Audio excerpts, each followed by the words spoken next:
Легкость и удобство, приятный дизайн с карбоновыми вставками. Для минимальных задержек на борту игровой режим, плюс и звучание не оставили в сторонке и предоставили нам 3 звуковых режима, один из которых Bass Boost Plus. Настройка функционала в приложении, IPX4 присутствует, дождика наушники не боятся. Странно, если бы его еще не было. Напоминаю, что все тесты в конце ролика. Итак, сегодня я расскажу вам о второй версии наушников Realme Buds Q. И они лучше первой, как минимум по внешнему виду, лично для меня. 953 на YouTube. Всем привет, вы на канале Польза.нет. Меня зовут Саня. Минимум 7 обзоров в неделю уже выгружаю. Иногда 5. Ежемесячно разыгрываю 5 Mi Band'ов 6 серии за лайк, подписку и комментарий к любому видео. Условия конкурсов, которых под конец месяца всегда много, и мои контакты в описании. Самое интересное, в прикрепе мой телеграм-канал с промокодами на Али, а в описании есть телеграм-канал взаимопомощи. Добавляйтесь, там больше 5000 человек. Общение без мата приветствуется. Все розыгрыши 30 числа каждого месяца на стриме. Перейдем же к Realme Buds Q2. Полетели. Упаковка стандарт. Ничего фееричного за эту цену ожидать, конечно, не стоит. Желтая в стиле Realme. Картон тонкий, на нем есть картинка наушников плюс основные фишки. В комплект нам положили наушники, зарядный бокс, 3 пары амбушюр эконом-качества, кабель micro-USB, да, вот такое вот позорище. Не Type-C, что бесспорно минус. И последнее — это краткое руководство, в котором русского языка, разумеется, нет. Запах клея, разумеется, присутствует, но незначительный и быстро выветривается. В продаже 2 цвета, черный и синий. У меня на руках, как ни странно, черный. Зарядный кейс изготовлен из матового пластика, имеет овальную форму, как и все от Realme, подобное эконом-класса. Габариты его составляют 60 на 45 на 32 мм, а вес 30 граммов. Легкий и небольшой. В кармане не мешается, тактильно не очень приятный, вдобавок он еще и скользкий. Не сказать, что пластик дорогой. Хорошо, что не марки. Сборка неплохая, потертости собирает быстро. На корпусе есть разъем micro-USB и световой индикатор, который горит только при подключении зарядного кабеля. Люфт у крышки есть как в закрытом, так и в открытом состоянии. Открыть одной рукой можно. Внутри бокса все так же из матового пластика, кроме тонкого глянцевого ободка по кругу. Также во внутренней части крышки есть некоторая информация и 2 места под наушники с 2 контактами для зарядки в каждом из них. Наушники в боксе не гуляют, вытряхнуть их можно без проблем. Если кейс просто перевернуть, наушники остаются на своих местах. Хлопок хороший, приятный. Емкость аккумулятора составляет 400 мАч. Приличный такой. Полный цикл зарядки 2 часа 32 минуты, что уже неприлично. Быстрая зарядка наушников заявлена 10 минут 2 часа, но по моему тесту за 10 минут набежало 10% заряда. И отыграли они ровно час в динамическом режиме с выключенным гейм-модом на 50% громкости. Короче, нас 2 раза обманули. Беспроводной зарядки, естественно, на борту нет. От кейса наушники можно перезарядить 2 раза, и третий не полный. Саморазряд, к сожалению, присутствует, но незначительный. Переходим к наушникам. Изготовлены наушники из такого же матового пластика, что кейс. Кроме сенсорной панели, она выполнена в карбоновом стиле. Смотрится это дело даже очень хорошо, особенно издали. На них нет никаких индикаторов, что хорошо. Габариты 20 мм на 17 на 14. Вес одного наушника с амбушюрой 4,1 грамма. В ухе сидят хорошо. При длительной носке никакого дискомфорта не создают, так как легкие. Из рук не убегают, в отличие от бокса. При занятии спортом из ушей, к сожалению, у меня лично выпадают. Заменяя амбушюры, становится лучше, но опять же нужно подбирать под себя. Звуковод небольших размеров, вы видите их на экране. На корпусе по 2 контакта для зарядки, микрофоны и обозначение левого и правого наушника. И сенсоров приближения здесь, разумеется, нет за эти деньги. Из тапов нам доступно воспроизведение паузы, переключение треков, ответ и сброс вызова, также вызов голосового помощника. И да, включение Game Mode, при котором по заявлению производителя задержки не превышают 88 миллисекунд. Тапы работают хорошо, плюс есть защита от ложных касаний. Точнее, нету одиночного тапа, вот вам и вся защита. Оснащены наушники 10-миллиметровыми динамическими драйверами с поддержкой Bass Boost Plus. ANC активного шумоподавления, разумеется, нет, как и режима прозрачности. Заряд наушников в шторке виден, по одному работают, переподключаются с задержкой в 2 секунды. Бесшовным это точно не назовешь. Автоматически подключаются после извлечения из бокса. Мультипоинта, разумеется, нет, анимацию не наблюдал, и в сопряжении со смартфоном от Realme также анимации не было. Емкость аккумулятора одного наушника не указана, значит, будем отталкиваться от показателей автономности. Полный цикл зарядки занимает 1 час 38 минут, отыграли они у меня 3 часа 33 минуты на 50% громкости в динамическом режиме без включенного Game Mode. Плохо, что заявленные 5 часов я лично так и не ощутил. Может быть, потому что они отыгрывали по кодеку AAC, но по кодеку SBC я их слушать и не планировал. Защита от влаги у наушников IPX4, я искупал их, на производительность это никак не повлияло, хотя по моим ощущениям, что они были близки к гибели. В конечном не советую проводить данные процедуры, разумеется, в них плавать нельзя, в душ ходить тоже нельзя. Легкий дождик только не бояться. Далее, для удобного использования Realme предоставила нам приложение Realme Link. Доступно оно на Android и на iOS системах. В приложении видите виден заряд наушников, но не кейса. Настроек функций данных наушников не так и много. Переключение между тремя звуковыми эффектами: Bass Boost Plus, динамический и четкий. Включение игрового режима, а также настройка тапов. Bluetooth версии 5.0 подключить к смартфону легко, они сами входят в режим сопряжения после извлечения из бокса. Из кодеков нам предоставили AAC, SBC. Через одну стенку не отваливались, как и через две, но иногда появлялись фризы. На улице фризы появлялись даже при том, что устройство, с которым они были сопряжены, находилось в метре. Задержки на YouTube неощутимы, но вот в игре PUBG заметны даже очень. Обычному пользователю не будет мешать, а вот заядлым и любителям поиграть советую учесть данный момент. Примеры вы сейчас увидите на экране.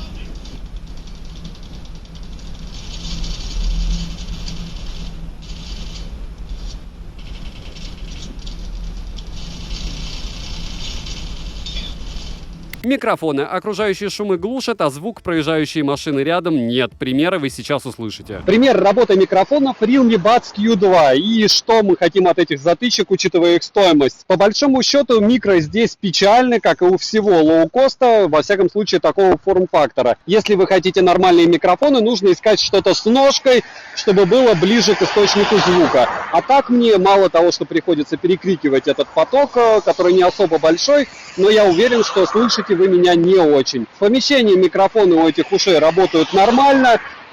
Есть огромный осадок по поводу микро-USB, о чем вы не раз услышите. Есть особая радость, что наконец-то под карбон сделана сама раскраска наушников.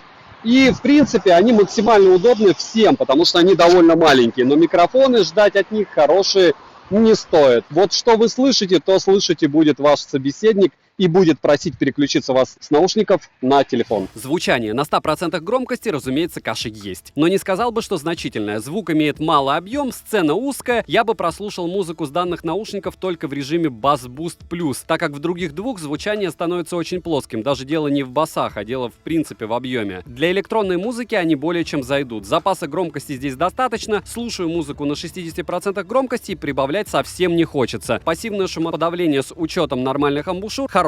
Высоких частот мало, средние по большому счету не урезаны, но тоже о детальности здесь речи не идет, скажем так. Они есть, и это уже радует. С учетом цены звучание неплохое, но вау-эффекта я однозначно не ощутил. Из минусов по факту это малая автономность, ощутимые задержки при том, что есть Game Mode и устаревший интерфейс для зарядки. Остальной функционал, которого здесь нет, относить к минусам, я думаю, не стоит. Дождитесь озвучивания цены, и вы и сами все поймете. Цена в районе $20, плюс-минус 5, по ссылке в описании к видео, все зависит от распродаж. Если промокоды, посмотрите в моем телеграм-канале по ссылке в прикрепленном комментарии. Только закончился сейл, но новый сейл начнется уже через 2 недели на Али, поэтому я думаю, реально их будет купить за долларов 17-16. Вдруг на момент вашего просмотра появятся скидки, я туда обязательно скину промокоды. Плюс выгодные предложения. Кстати, скоро придет у меня уже Oppo Reno 6, Mi Mix 4 и Huawei P50 Pro. А вчера был эксперимент, я сделал обзор на наушники, которые стоят дороже $600. Провода, поэтому посмотрите, поддержите комментарием, возможно, и своими умозаключениями, стоит ли такое обозревать. Резюмирую, наушники хорошие, качество, дизайн, звучание и функционал на нужном уровне, ни больше, ни меньше, а цена прямо очень радует. В сравнении с предшественниками им урезали функционал, как и у всего есть свои недостатки, но и плюсы присутствуют, для каждого свои. Не забывайте подписываться с колоколом, ставьте лайк за труды, пишите в комментариях, что еще купить для обзора, постараюсь приобрести, девайсу однозначно да, добра и удачи вам, дорогие друзья.